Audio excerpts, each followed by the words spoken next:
નમસ્કાર નમસ્કાર નમસ્કાર નમસ્કાર નમસ્કાર નમસ્કાર વાલા વિદ્યાર્થી મિત્રો, કેમ છો?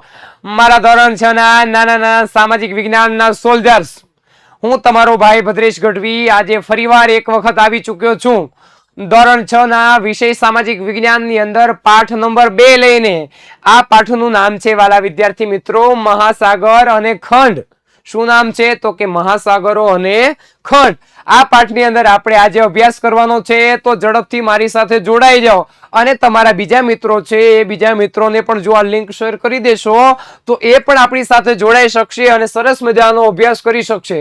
તો વાલા વિદ્યાર્થી મિત્રો, વાર ન લગાડતો મારા નાના નાના સામાજિક વિજ્ઞાનના સોલ્જર્સ, આજે આપણે ધોરણ 6 ની અંદર વિષય સામાજિક વિજ્ઞાનની અંદર પાઠ નંબર 2 કે જેનું નામ છે મહાસાગરો અને ખંડો, તો એનો આપણે આજે અભ્યાસ કરવાનો છે. અને આ પાઠના અભ્યાસ કર્યા બાદ તમે તમારી સ્કૂલની અંદર જે લેવામાં આવે છે એક્ઝામ, અને આ એક્ઝામની અંદર તમારે આ પાઠમાંથી પૂછાયેલા પ્રશ્નોના પૂરેપૂરા માર્ક્સ મેળવવાના છે. તો પૂરેપૂરા માર્ક્સ મેળવવા સાથે અમારી સાથે જોડાઈ જાઓ. ગુજરાતનું નંબર 1 પ્લેટફોર્મ વિદ્યાકુલ ગુજરાતી, અને આ વિદ્યાકુલ ગુજરાતી માંથી તમને ધોરણ 6 ની અંદર જેવા સામાજિક વિજ્ઞાન છે, ગણિત છે, ઇંગ્લિશ છે, અને આ દરેક વિષયના તમને અભ્યાસ કરાવવામાં આવશે, જેથી કરી અને તમે તમારા પરિણામની અંદર ટોપ કરી શકો. તો ચાલો વાલા વિદ્યાર્થી મિત્રો, ઝડપથી વાર ન લગાડતા વિદ્યાકુલની અંદર જોડાઈ ચૂક્યા છો તો આજે પાઠ નંબર 2 ભણવાના છે વાલા વિદ્યાર્થી મિત્રો, કે જેનું નામ છે મહાસાગરો અને ખંડો. શું નામ છે? મહાસાગરો અને ખંડો. તો ઘણી વખત આપણે મહાસાગરોનું નામ તો સાંભળ્યું હોય, કદાચ ખંડનું નામ પણ આપણે સાંભળ્યું હોય એને. તો સાહેબ અમને સહેજ કહી દો ને ટૂંકમાં કે સાહેબ મહાસાગરો અને ખંડો શું?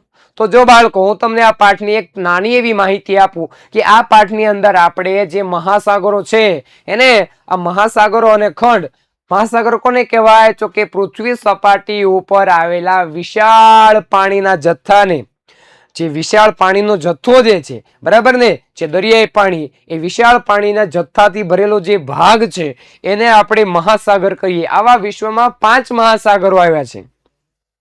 અને જે જમીન ભાગ છે, આ જમીન વિસ્તૃત જમીન ભાગને આપણે ખંડ તરીકે ઓળખીએ છીએ, અને વિશ્વની અંદર 7 ખંડો આવેલા છે. તો જુદા જુદા મહાસાગરો અને ખંડોની વિશેષ માહિતી આપણે આ ચેપ્ટરની અંદર મેળવવાની છે, જેની અંદર આપણે પહેલું જ ભણવાનું છે મહાસાગરોનું મહત્વ.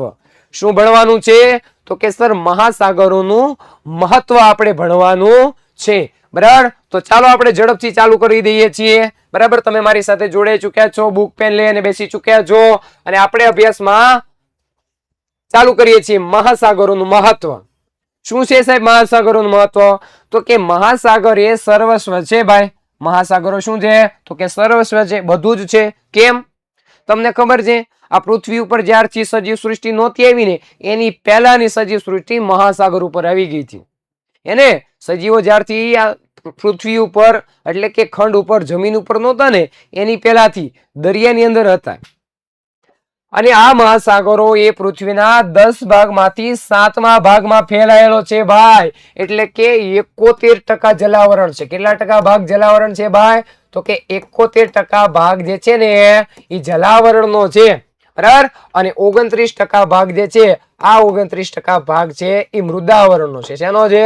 તો કે મૃદાવરણનો છે, એટલે કે જમીનનો. બરાબર, તો આ 31% ભાગ એ મૃદાવરણનો, અને 71% ભાગ એ શેનો છે? બરાબર, 71% ભાગ એ જલાવરણનો છે. તો 7મા ભાગમાં જે છે, 10 ભાગમાંથી 7મા ભાગમાં ઉપર મહાસાગર પેલો છે, એની હવા શુદ્ધ અને આરોગ્યદાયી છે. હવા તો એની હવા કેવી છે વિદ્યાર્થી મિત્રો?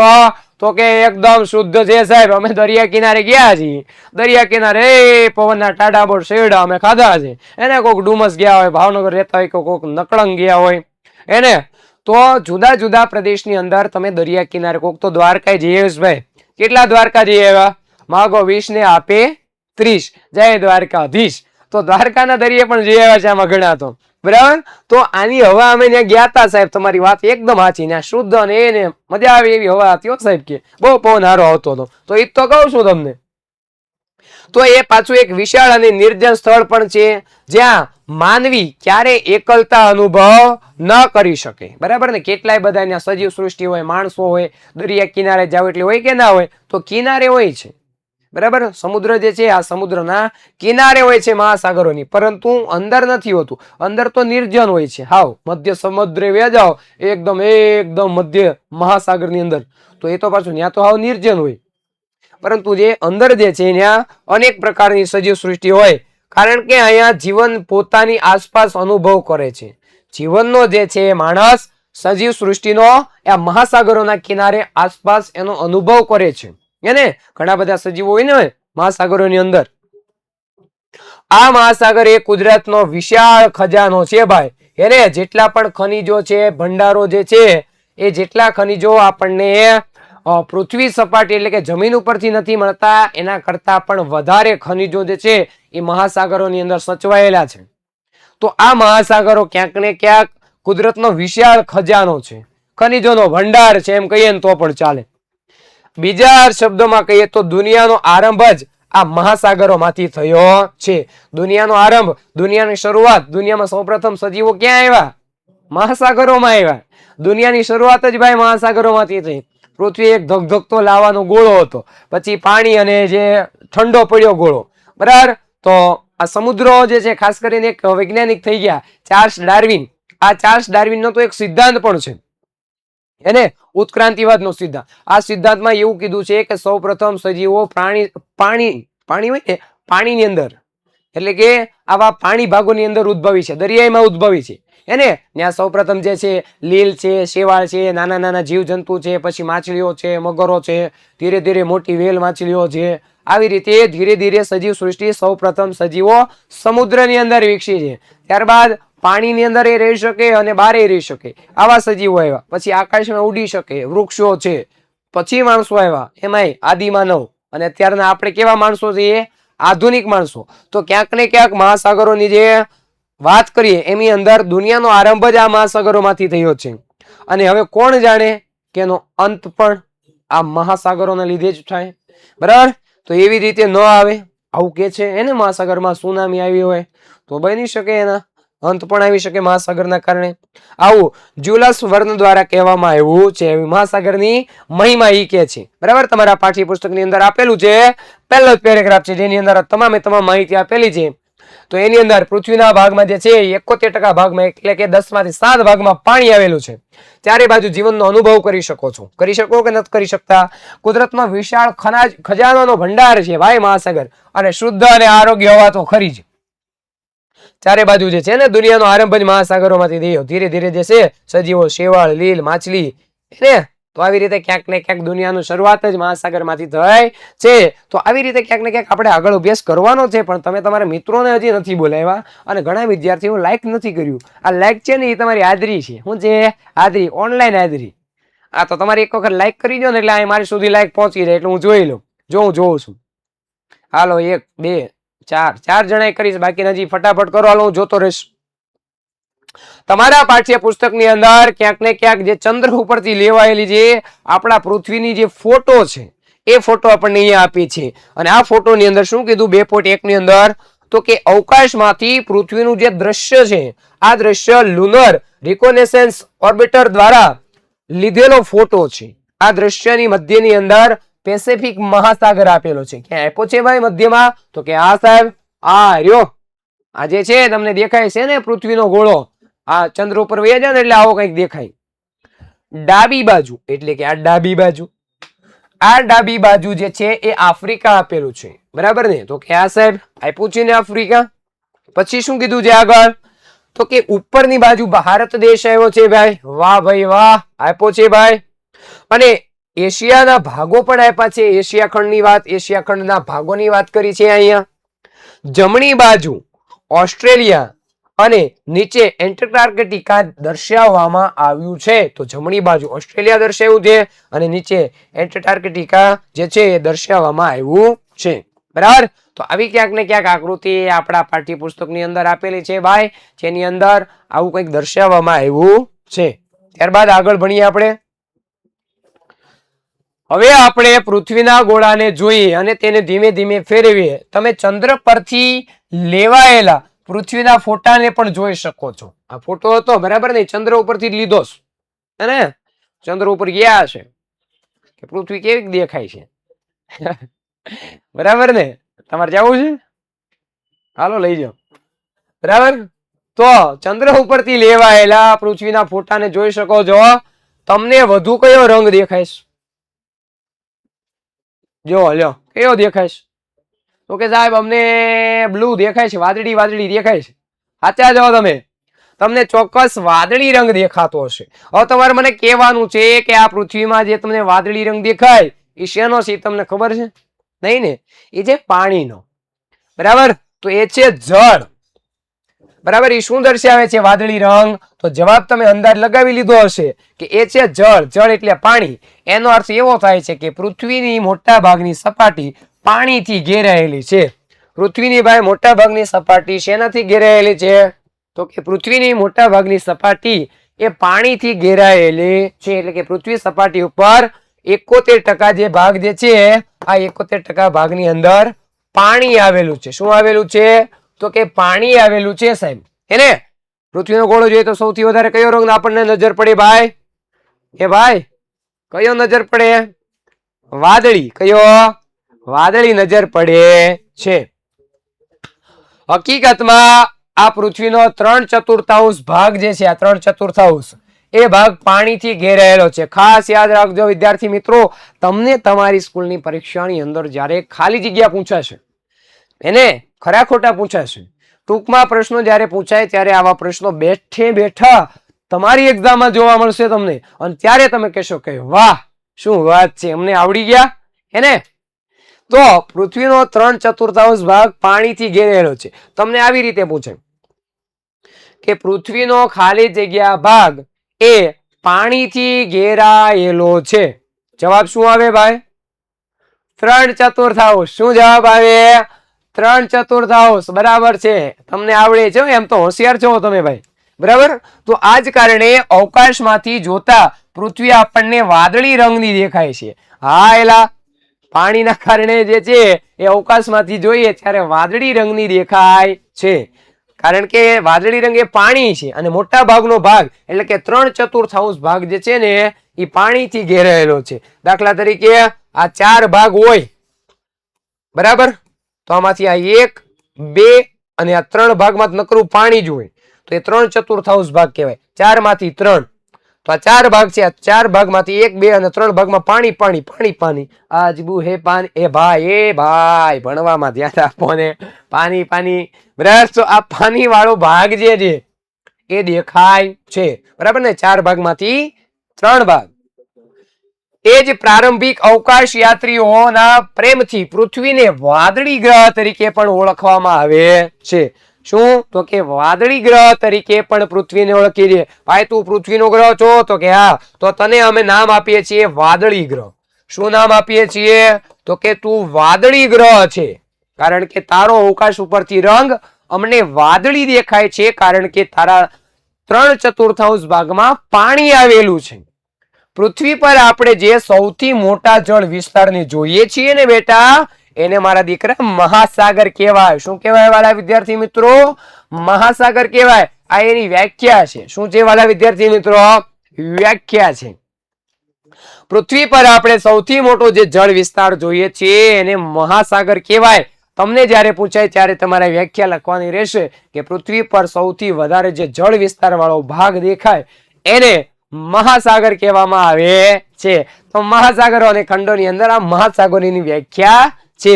ખ્યાલ આવે છે ભાઈ? સમજાય છે? મજા આવે છે ને? બસ, તો આવી જ મજા લેવા માટે સતત અમારી સાથે જોડાયેલું રહેવાનું છે. તમારા દરેક ચેપ્ટર જે છે એ દરેક ચેપ્ટરના લેક્ચર તમને આપણી આ જે યુટ્યુબ ચેનલ છે વિદ્યાકુલ ગુજરાતી 6, 7, 8 ની એમાંથી મળી રહેશે. તો તમારે આને શેર કરી દેવાની છે તમારા મિત્રો સુધી કે જો આની અંદર આપણા ધોરણનું આવે છે, આપણે ભણવાનું છે. બરાબર ને? તો ચાલો આગળ અભ્યાસ કરીએ. ચિત્ર 2.1 ના અંદર પૃથ્વીના જે ચિત્ર છે એમાં આપણને એક બીજો રંગ દેખાય, બદામી. કયો દેખાય છે વાલા વિદ્યાર્થી? બદામી રંગ દેખાય છે. જો પાણી માટે કયો દેખાતો હતો? પાણી માટે વાદળી. યાદ આવી ગયો. પાણી માટે વાદળી રંગ દેખાતો, પણ જમીન માટે કયો રંગ દેખાય? તો કે બદામી રંગ દેખાય છે. જમીન માટે બદામી, પાણી માટે વાદળી. પાણી માટે કયો રંગ? તો કે સાહેબ તમે કીધું એ પ્રમાણે વાદળી રંગ. બરાબર, તો વાદળી રંગ દેખાશે, જે પૃથ્વીના લગભગ 1/4 ભાગ ઉપર ફેલાયેલો છે. પૃથ્વીના 1/4 ભાગમાં જે બદામી રંગ છે, કે જે ખાસ કરીને જમીન દર્શાવે છે, એ ફેલાયેલો છે. મોટા ભાગમાં તો કયો? પાણી. બરાબર ને? જમીનના એક મોટા ભૂમિ ભાગને ભૂખંડ કહેવામાં આવે છે. શું કહેવામાં આવે છે ભાઈ? ભૂખંડ નહીં, ભૂખંડ નહીં, ભૂખંડ. શું કહેવામાં આવે? ભૂખંડ કહેવામાં આવે છે. ઘણા છોકરા આમ વાંચે ભૂખંડ. ભૂખંડ નથી ભાઈ. બરાબર, તમે તો ભૂખંડ ભૂખંડ કહેતા છો, તો આ છે ભૂખંડ કહેવાય. ભૂખંડ કોને કહેવાય? તો કે એક મોટા ભૂમિ ભાગને ભૂખંડ કહેવાય. જમીનના એક મોટા સતત વિસ્તાર ભાગને ખંડ કહેવામાં આવે છે. તો આ એક ખંડની વ્યાખ્યા છે ભાઈ. બરાબર ને? તો યાદ રાખવાની છે ખંડ કોને કહેવાય. મહાસાગરો અને ખંડો પૃથ્વીની આબોહવાને નિર્ધારિત કરે છે. નિર્ધારિત આપવા માટે મહત્વપૂર્ણ ભૂમિકા ભજવે છે. બરાબર ને? કે પૃથ્વીની આબોહવા નિર્ધારિત કરવા માટે કોણ ભૂમિકા ભજવે છે? તો કે મહાસાગરો અને ખંડો. મહાસાગરો અને ખંડો જે છે પૃથ્વીની આબોહવા નિર્ધારિત કરવા માટે ભૂમિકા ભજવે છે.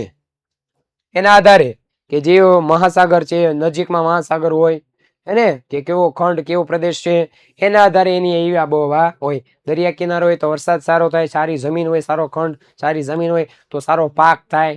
એને તો એના આધારે આબોહવા નક્કી થાય. ખ્યાલ આવે છે ને તમને? જીવનના તમામ પાસાઓને આ મહાસાગર અને ખંડ અસર કરે છે. આપણે રહીએ છીએ ખંડ ઉપર, એને મહાસાગરોની આપણે જરૂર પડે છે. જેમાં તમામ પ્રકારની વનસ્પતિ, પ્રાણીઓ અને માનવ જીવનનો સમાવેશ થાય છે. બરાબર, આપણે આપણા સમગ્ર ઇતિહાસ, સંસ્કૃતિ અને આપણા દૈનિક જીવનમાં તેની અસર જોઈએ છીએ. શેની? તો કે મહાસાગરો અને ખંડની. બરાબર, જો આપણને આપણી ટેક્સ્ટ બુક ની અંદર આવું એક ચિત્ર આપ્યું છે. આપ્યું છે કે નથી આપ્યું? તો કે આ સાહેબ આપ્યું છે ને. એની અંદર શું લખ્યું હતું ખબર? શન વરુણ અને એક આપણને સિમ્બોલ આપ્યું છે. આ શેનો સિમ્બોલ કે ચિહ્ન છે ખબર તમને કોઈને?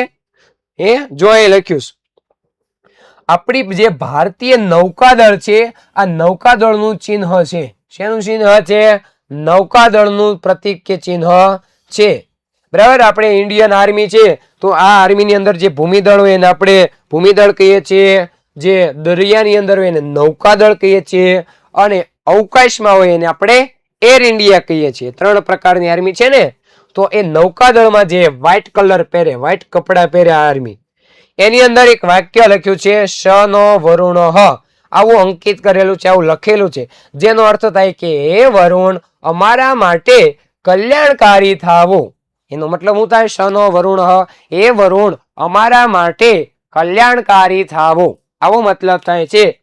આ વાક્ય મહાસાગર, આકાશ અને જળ સાથે સંકળાયેલું છે, એટલે કે જોડાયેલું છે. જે વૈદિક દેવતા વરુણની સ્તુતિ કરે છે. દેવતાઓ છે ને, એમાં એક દેવતા છે વેદોની અંદર વરુણ દેવતા, એની સ્તુતિ, એનો શ્લોક, એનો પાઠ ગાય છે કે અમારા ઉપર કલ્યાણકારી થાઓ. એવું આપણા ભારતીય નૌકાદળનું ચિહ્ન છે. એની અંદર આ વાક્ય લખેલું છે. તો તમને સમજ પડી હશે ભાઈ? વાહ, આ જે સમજ પડી છે ને એ તમારે જોઈએ છે. તો આ દરેકે દરેક પ્રકારના આપણે જે ભણતા હોઈએ, સ્વાધ્યાયના સોલ્યુશન હોય કે પછી એમસીક્યુ ટેસ્ટ હોય કે પાઠ્યપુસ્તકની પીડીએફ હોય, એ હવે તમને મળી રહેશે ફ્રીમાં.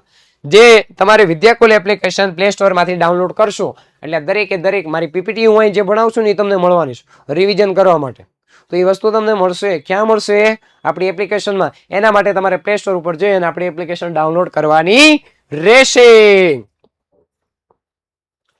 પૃથ્વી પર પાણી અને જમીનનું વિતરણ આપણે જાણીએ છીએ. એને કે પૃથ્વી ઉપર પાણી કેટલું બધું છે, જમીન કેટલી છે, એનું વિતરણ કેવું છે આપણે જાણીએ છીએ. આપણે જાણીએ છીએ કે મોટા ભાગમાં પાણી છે કે નથી ભાઈ? તો પછી કેમ કે મહાસાગરો અને ખંડો ઉત્તર અને દક્ષિણ ગોળાર્ધમાં, એને પૃથ્વી હોય ગોળ ગોળ પૃથ્વી, તો આ ગોળ ગોળ પૃથ્વી હોય આવી હોય સાહેબ હાવ એ સાહેબ આ ગોળ છે કે લંબગોળ છે એ ગોળ ગોળ નથી સાહેબ આ તો લંબગોળ દોરી તમે ગોળ દોરો સાહેબ હાવ આવી ન હોય ચાલો હું તમને ગોળ દોરી દઉં જો આમ દોરવાની હો તમે બધા શીખી દેજો યા હુમ વાહ સાહેબ વાહ કે દોરીઓ મજા આવી ગઈ એને તો પછી એની અંદર મધ્યમાં વિષુવવૃત્ત પસાર થાય છે કયું વૃત્ત પસાર થાય છે તો કે સાહેબ વિષુવવૃત્ત પસાર થાય છે બરાબર ને આ વિષુવવૃત્ત પસાર થાય હવે આ વિષુવવૃત્ત જે પસાર થાય એમાં અહીંયા આવેલું છે ઉત્તર ધ્રુવ શું આવ્યું છે ઉત્તર ધ્રુવ 90 ડિગ્રી બરાબર ને અને અહીંયા આવ્યું છે 90 ડિગ્રી દક્ષિણ ધ્રુવ શું આવ્યું છે દક્ષિણ ધ્રુવ બે સરખા ભાગ પડે છે ને આપણે ભણી ચૂક્યા હતા યાદ કરજો અને ના જોઈએ તો આની પહેલાના લેક્ચરો જોઈ લેજો ખાસ બરાબર તો આ જે ઉપરનો ભાગ છે ને આ ઉપરના ભાગને ઉત્તર ગોળાર્ધ કહેવાય શું કહેવાય ઉત્તર ગોળાર્ધ અને આ નીચેનો ભાગ છે એને દક્ષિણ ગોળાર્ધ કહેવાય શું કહેવાય દક્ષિણ ગોળાર્ધ આવા બે ભાગ પડે છે તો અહીંયા આપણને એવું કીધું છે કે મહાસાગર અને ખડ એ ઉત્તર ગોળાર્ધ અને દક્ષિણ ગોળાર્ધમાં સમાન રૂપે વહેંચાયેલા નથી બરાબર શું કીધું તો કે જે મહાસાગરો જે છે ને અને ખંડ એ હરખા ભાગમાં નથી વહેંચાય કે અહીંયા હરખો મહાસાગર અહીંયા હરખા ખંડ અહીંયા હરખા ખંડ એવું નથી ક્યાંક ક્યાંક મહાસાગરો જો આવે ખંડનો ભાગ ઓછો જમીનનો તો ક્યાંક ક્યાંક મહાસાગર ઓછા છે ખંડ વધારે છે ક્યાં છે એવું તો અહીં જોઈ શકો છો ખાસ કરીને ઉત્તર ગોળાર્ધમાં એને બરોબર વચ્ચેથી જે છે એ કર્કવૃત્ત પસાર થાય આપણને આ પૃથ્વી જોતા ઉપર ઉત્તર ધ્રુવ જે છે આ ઉત્તર ધ્રુવ એટલે કે ડાબી તરફ બરાબર અને દક્ષિણ ધ્રુવ એટલે કે જમણી તરફ આપણને આપ્યું છે આ જે છે ને આ એ દક્ષિણ ધ્રુવનો ફોટો છે અને આ ઉત્તર ધ્રુવનો આપણે બે ચિત્રો દ્વારા તપાસીએ કે જેમાં વાદળી રંગ જે છે આ વાદળી રંગ જળ દર્શાવે છે શું દર્શાવે જળ એટલે કે મહાસાગરો અને બીજા નાના વિસ્તારો જે પણ દેખાય છે બરાબર કે જે સમુદ્ર ખાડી અથવા તો અખાત વગેરેના નામે ઓળખાય છે જે બીજા વચ્ચે દેખાય છે ને મહાસાગરો સિવાય એ ખાડી અથવા તો અખાત દર્શાવે છે સમુદ્ર છે જે વિશાળ જથ્થો છે એ મહાસાગર છે બરાબર તો એનું વિતરણ સમાન નથી જો જ્યાં અહીંયા કેટલું બધું છે ખંડ છે જમીનનો ભાગ છે તો અહીંયા મહાસાગરનો ભાગ છે આવી રીતે વિતરણ જે છે સમાન રૂપે વહેંચાયેલું નથી ઉત્તર ધ્રુવની અંદર ઉત્તર ગોળાર્ધ છે આ ઉત્તર ગોળાર્ધની અંદર જમીન વધારે છે અહીંયા શું છે ભાઈ તો કે જમીન વધારે છે અહીંયા તો કે પાણી વધારે છે મહાસાગરો જે છે એ દક્ષિણ ગોળાર્ધમાં વધારે છે ખંડ જે છે એ ઉત્તર ગોળાર્ધમાં વધારે છે બરાબર અને છૂટા છવાયા સમુદ્ર ખાડી કે અખાત પણ આવેલું છે ખ્યાલ આવ્યો ભાઈ ચાલો ત્યારબાદ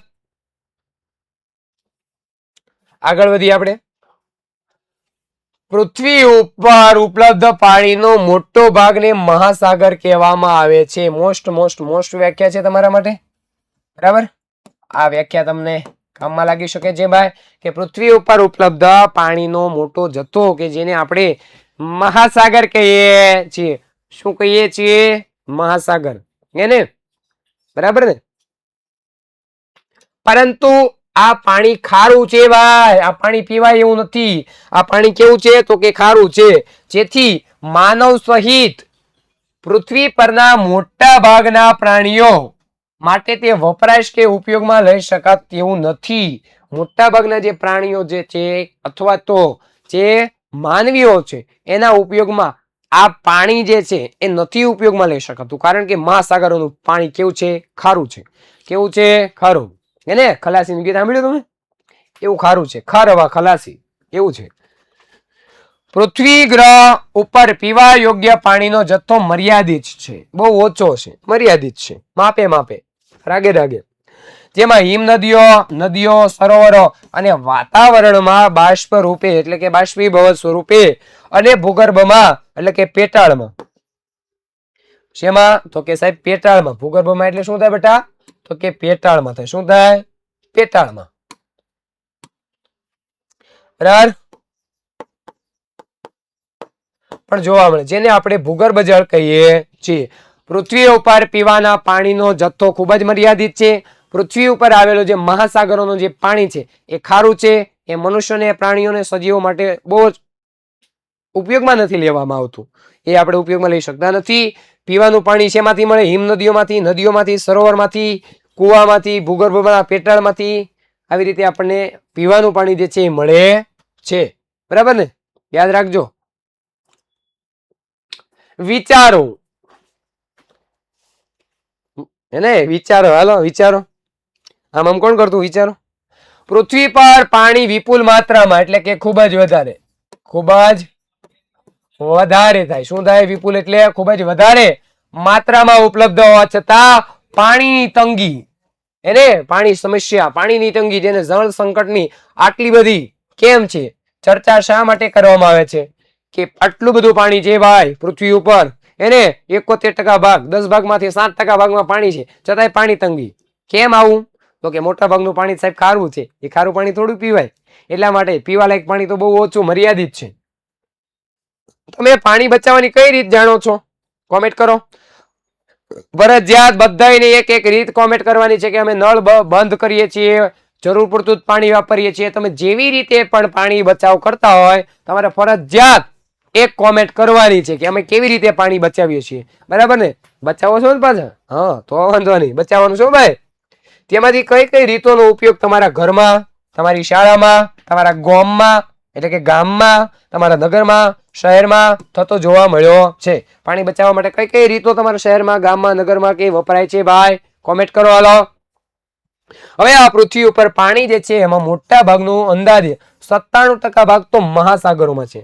97% ભાગ શેમાં છે? મહાસાગરો. એથી આ પાણી ખારું છે. કેવું છે? ખારું. એટલે પીવા લાયક, સીધા ઉપયોગમાં અયોગ્ય છે. કેવું છે? અયોગ્ય છે. કામમાં આવે એવું છે નહીં. ખ્યાલ આવે છે ને તમને? તો આવું છે ભાઈ.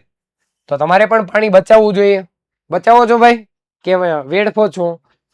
ખુલ્લા નળ મૂકી દેતા હશે અમુક વિદ્યાર્થી તો સ્કૂલે ત્યાં આવીને હાથ પગ ધોવે અને પાણી જાતું હોય ભાઈ, નળે બંધ કરતા નથી ભાઈ. આવું ન કરતા. ત્યારબાદ આવે છે મહાસાગરો. અને આ મહાસાગરોની અંદર આપેલા વિશ્વમાં નકશામાં આપણે 5 મહાસાગરો જોઈએ. કેટલા મહાસાગરો જોઈએ? 5. કયા કયા? તો કે પહેલો આવે છે પેસિફિક મહાસાગર. કયો? પેસિફિક મહાસાગર. બીજો એટલાન્ટિક મહાસાગર. કયો આવે? એટલાન્ટિક. ત્રીજો તો કે હિન્દ મહાસાગર. કયો? તો કે હિન્દ મહાસાગર. ચોથો આર્કટિક મહાસાગર. અને દક્ષિણ અથવા તો એન્ટાર્કટિક મહાસાગર છે. આવા 5 મહાસાગરો જે છે એ આકૃતિ 2.3 માં આપ્યા છે. તો કે સાહેબ અમને દેખાતું જ નથી. ક્યાં આપ્યા છે મહાસાગરો? દેખાડું ને તમને. તમે ચિંતા શું કરો છો? આ રહ્યા તમારા 5 મહાસાગર આકૃતિની અંદર. તમારા પાઠ્યપુસ્તકમાં બેઠે બેઠી આવી આકૃતિ આપેલી છે, જેની અંદર આ બાજુ એટલાન્ટિક મહાસાગર છે, આ બાજુ પેસિફિક મહાસાગર છે, આ બાજુ દક્ષિણ મહાસાગર, આ બાજુ હિન્દ મહાસાગર અને પેસિફિક મહાસાગર. સાહેબ 2 વાર પેસિફિક આવ્યું. તો ભાઈ આમ જોડાયેલું હોય ને. પૃથ્વી કેવી છે? ગોળ છે. બરાબર ને? તો એ પૃથ્વી ગોળ છે એટલે અહીંથી લઈને આમ જોડાયેલું છે. બરાબર? એક જ મહાસાગર છે પેસિફિક. બરાબર? તો આવી રીતે મહાસાગરો છે. આ જે દેખાય છે ભૂરું ભૂરું એ ખંડ છે. બરાબર? એ ખંડ છે. અને બ્લુ બ્લુ દેખાય છે વાદળી એ પાણી છે. આપણે આમ ભાગ પડ્યા હિન્દ મહાસાગર ને આ પેસિફિક મહાસાગર. તો હું સાહેબ આ પાણી અહીં નહીં જતું હોય? આ દક્ષિણ મહાસાગર ના હિન્દ મહાસાગર સાહેબ આ પાણી અહીં નહીં જતું હોય? આ એટલાન્ટિક મહાસાગર આ પાણી હરખું જ છે સાહેબ. બરાબર? છતાંય ભાગ પાડ્યા છે ને? કેમ પાડ્યા છે? ચાલો જોઈએ. આપણે અહીંયા 5 મહાસાગરોની યાદી બનાવી, પરંતુ નકશા પરથી સ્પષ્ટ થાય છે કે ખરેખર એ અલગ નથી. એ તો કીધું આપણે કે ખરેખર અલગ નથી. જો અહીંયા પાણી ભરેલું જ છે, અલગ નથી. પરંપરાગત વિભાગીકરણથી વિશેષ એ કશું જ નથી. ફક્ત ને ફક્ત એના વિભાગ પાડ્યા છે, નામ પાડ્યા છે કે અહીંથી લઈને અહીં સુધી આ મહાસાગર, અહીંથી લઈને અહીં સુધી આ મહાસાગર. એવા 5 મોટા મહાસાગરોના નામ પાડેલા છે. બાકી એકબીજાનું પાણી એકબીજામાં જાય જ. આવી સીમાઓ કુદરતી રીતે અનુસરતું નથી. બરાબર? એવું કઈ પાઠ નથી પડ્યા, ભાગ નથી પડ્યા. ઉદાહરણ તરીકે દરિયાનું પાણી વિવિધ મહાસાગરોમાં સતત વહેતું રહે છે ભાઈ, જે સાગરીય જૈવ વિવિધતાને ટકાવી રાખે છે. જે સાગરની અંદર જે જીવોની જે વિવિધતા હોય એને ટકાવી રાખે છે. ઘણી વનસ્પતિ અને પ્રાણીઓના પ્રજાતિઓ આ મહાસાગરોમાં જોવા મળે છે. ઘણી જુદી જુદી વનસ્પતિ હોય, જુદા જુદી પ્રજાતિઓ હોય એ આપણને મહાસાગરોમાં જોવા મળે. તમારે જોવી છે? હાલો દેખાડું ના પડે કઈ તમને, તમે તો મારા વાલા વિદ્યાર્થી છો ભાઈ. હા ભાઈ, ચાલો તમને મારા વિદ્યાર્થીને દેખાડું, બરાબર? પણ આની પછી આની પછી દેખાડીશ. દરિયાઈ વનસ્પતિ, સાહેબ કે દેખાડ્યું નહીં, ચોકલેટ આપી ગયા. આ રહ્યું એને, વાહ ભાઈ વાહ, દેખાડ્યું કે દરિયાઈ વનસ્પતિ સૃષ્ટિની અંદર શેવાળ, શેવાળ એટલે થાય લીલ, શેવાળ એટલે શું થાય? લીલ. અને તમામ સમુદ્રી ઘાસનો સમાવેશ થાય. દરિયાઈ વનસ્પતિમાં શેનો સમાવેશ થાય? તો કે શેવાળ. જ્યાં કઈ દરિયામાં લીમડો ન ઉગ્યો હોય કે નો આંબો ઉગ્યો હોય, ત્યાં શેવાળ હોય. શેવાળ એટલે લીલ. અને સમુદ્રી ઘાસ ઉગ્યું હોય, સમુદ્રની અંદર થતું ઘાસને સમુદ્રી ઘાસ કહેવામાં આવે છે. દરિયાઈ પ્રાણી સૃષ્ટિમાં રંગબેરંગી માછલીઓ, બરાબર ને? તો રંગબેરંગી માછલીઓ જે છે એ તમને દરિયાની અંદર જોવા મળશે. એમાં ડોલ્ફિન, વેલ માછલી, હા સાહેબ ડોલ્ફિન, વેલ માછલી. ઊંડા દરિયામાં તો હજારો રહસ્યમય જાતિના જે પ્રાણીઓ જે છે એનો સમાવેશ થાય. આપણે જોઈએ સ્ટારફિશ છે, દરિયાઈ ઘોડો છે, જલપરી છે, બરાબર ને? તો આવું બધું જોવા મળે દરિયામાં, આવું કે છે, બરાબર? જલપરી જોઈ તમે, બરાબર?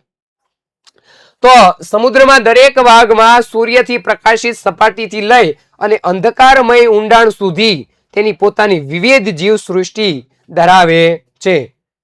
જ્યાં સૂર્યપ્રકાશ પડતો હોય ત્યાં, અને સૂર્યપ્રકાશ ત્યાં પડતો ન હોય, અંધકાર હોય, તે દરેક જગ્યાએ સમુદ્ર જે છે એ પોતાની વિવિધ પ્રકારની એટલે કે જુદી જુદી જીવ સૃષ્ટિ આ સમુદ્ર કે આ મહાસાગરોની અંદર વિવિધ પ્રકારની જીવોની સૃષ્ટિ, જીવો જે છે એ મહાસાગરોમાં જોવા મળે છે. તો ચાલો આપણે જોઈએ આ સમુદ્રની જીવન સૃષ્ટિ, એમાં કયા કયા પ્રકારના સજીવો. સમુદ્ર કોરલ છે અહીંયા, બરાબર ને?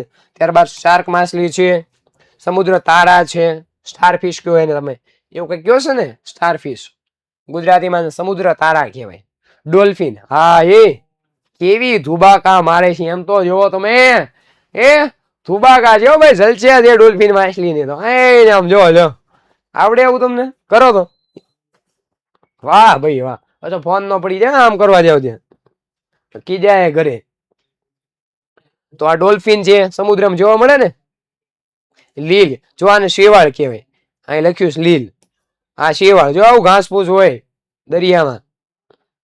પેગ્વિન, આ બધું જોવા મળે. જો રંગબેરંગી, રંગબેરંગી માછલીઓ, મજા આવી ગયો એને. સ્પર્મ વેલ, વેલ માછલી છે પણ સ્પર્મ વેલ, માં અને બાળક, આની માં છે, એનું બચ્ચું છે. એને કાચબો તો જોયેલા, આ હા એ ગજબનો જો કે કાચબો. તો આવી સમુદ્રી જીવ સૃષ્ટિ જે છે, આવા સજીવો એ જોવા મળે છે. પછી આગળ, 5 મહાસાગરો કયા ગોળાર્ધમાં આવેલા છે? ઉત્તર ગોળાર્ધમાં કે દક્ષિણ ગોળાર્ધમાં? એના વિશેનું આપણે એક કોષ્ટક બનાવવાનું છે કે કયો મહાસાગર કયા ગોળાર્ધમાં, અને કયા એવા મહાસાગરો જે બંને ગોળાર્ધમાં આવેલા છે. તો ચાલો આપણે કોષ્ટકને તૈયાર કરીએ. એમાં પહેલો જે આવે છે, પણ એના માટે શોધી અને આપણે એવી ખરાની નિશાની કરવાની છે કે પહેલો મહાસાગર છે પેસિફિક મહાસાગર, જે સૌથી મોટો મહાસાગર છે, કે જેને પ્રશાંત મહાસાગર તરીકે ઓળખવામાં આવે છે. તો આ પ્રશાંત મહાસાગર એ ઉત્તર ગોળાર્ધ અને દક્ષિણ ગોળાર્ધમાં આવેલો છે, બરાબર? આપણને કીધું કે જે આવ્યો હોય ત્યાં ખરું કરો, તો એ ઉત્તર ગોળાર્ધમાં છે અને દક્ષિણ ગોળાર્ધમાં પણ છે. ત્યારબાદનો બીજો મોટો મહાસાગર છે એટલાન્ટિક મહાસાગર. આ મહાસાગર પણ ઉત્તર ગોળાર્ધમાં અને દક્ષિણ ગોળાર્ધમાં આવેલો છે. ત્યારબાદ આપણો હિન્દ મહાસાગર, જે ત્રીજા ક્રમે સૌથી મોટો મહાસાગર છે. આ મહાસાગર પણ ઉત્તર ગોળાર્ધ અને દક્ષિણ ગોળાર્ધમાં આવેલો છે ભાઈ. ત્યારબાદ દક્ષિણ મહાસાગર, આ દક્ષિણ મહાસાગર એ ઉત્તર ગોળાર્ધમાં આવેલો નથી, એ ખાલી દક્ષિણ ગોળાર્ધમાં જ આવેલો છે ભાઈ, એટલા માટે તો એને દક્ષિણ મહાસાગર કહેવાય.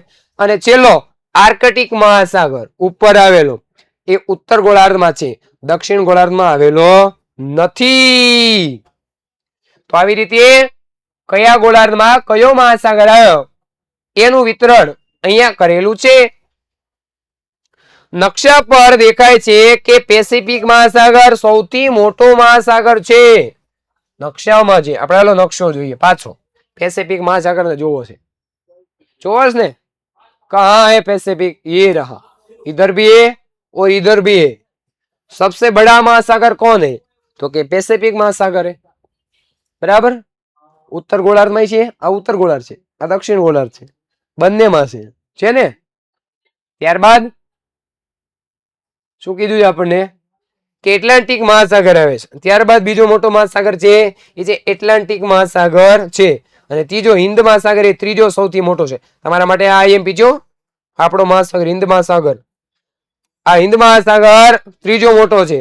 ત્યારબાદ દક્ષિણ મહાસાગર એ ચોથો છે, અને સૌથી નાનો આર્કેટિક મહાસાગર છે। બરાબર, સૌથી નાનો કયો છે ભાઈ? તો કે સૌથી નાનો આર્કેટિક મહાસાગર છે। ખ્યાલ આવે છે ને?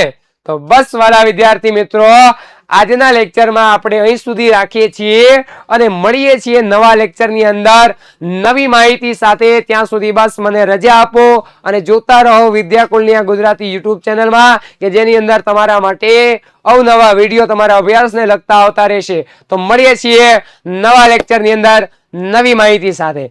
ત્યાં સુધી જય હિન્દ, જય ભારત, જય જય ગરવી ગુજરાત।